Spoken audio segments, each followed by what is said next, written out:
Hi there, Steve Coffin here. We're now entering our 6th week. Halfway, we're approaching the halfway point in our 90-day challenge.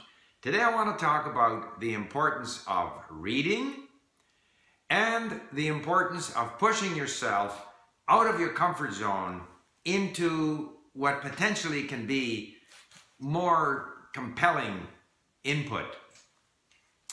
When we start in the language, of course, we use a lot of easier material because it's easier, because we don't know many words, because we get a better grasp on the structures of the language when we aren't having to look up every single word.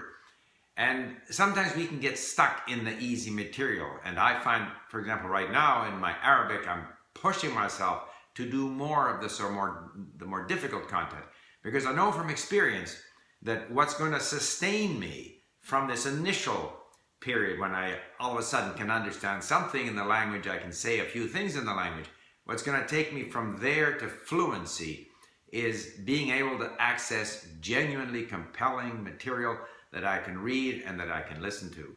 So what we need to do is to learn a little bit about the importing function at Link. We have a lot of content in our libraries. I don't know what language you're learning. Of course, it's going to be different with each person. And there's a lot of good content there that you can use, including easy content. But eventually, you're going to have to start exploring the internet for material that you can import into Link. This could be newspaper articles on sports, on entertainers. It could be YouTube videos. And we now have the capability with our browser extensions to import videos as long as there are subtitles in the videos in the target language. These will then come in as lessons so that you can read the text in Link and you can look at the video and you can even take the audio away and then, listen to it and then come back and read it again.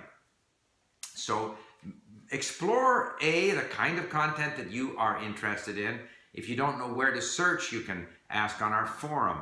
Often what I'll do if I don't know how to say the term, Polish history, whatever, I will go to Google Translate, make sure I have a proper translation, then I Google for that and see what I can find.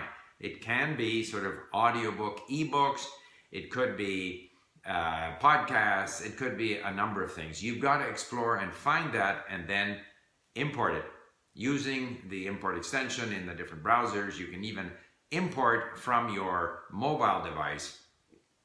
Bring in stuff that's going to be fascinating for you, so that after a while you're learning about new things, and through that you're learning the language.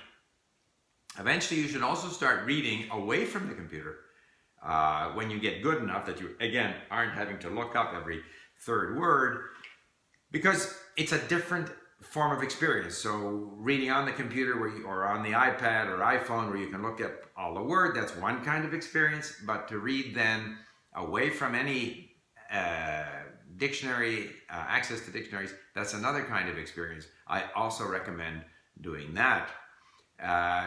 Again, on the subject of reading, I know that I do a lot of rereading of my early material, like my mini stories, listening many, many, many times, reading maybe not quite as often, but rereading. But then as I progress and I bring in more and more interesting material, I'm really only listening once and I'm reading once because I'm understanding most of it, but I'm exposing myself to more and more of the language. And you want to build up, Stephen Krashen, who is a person that I respect in the field of language acquisition, he stresses this extensive voluntary reading as one of the best ways of acquiring more vocabulary and helping your brain get used to the language. I've spoken about listening and the importance of listening, but reading is extremely important. And as you progress in the language, it becomes more and more important because you are able to do more and more of it. And you can use your new language to learn about new things, history, culture, and so forth. So make sure you acquaint yourself with all the ways you can bring content into Link and have a variety of reading experiences with your new language, and that's going to keep you on the path to fluency. So that's kind of the message for today. We're almost halfway through our 90-day challenge, and we've just got to stay with it to make a breakthrough. Bye for now.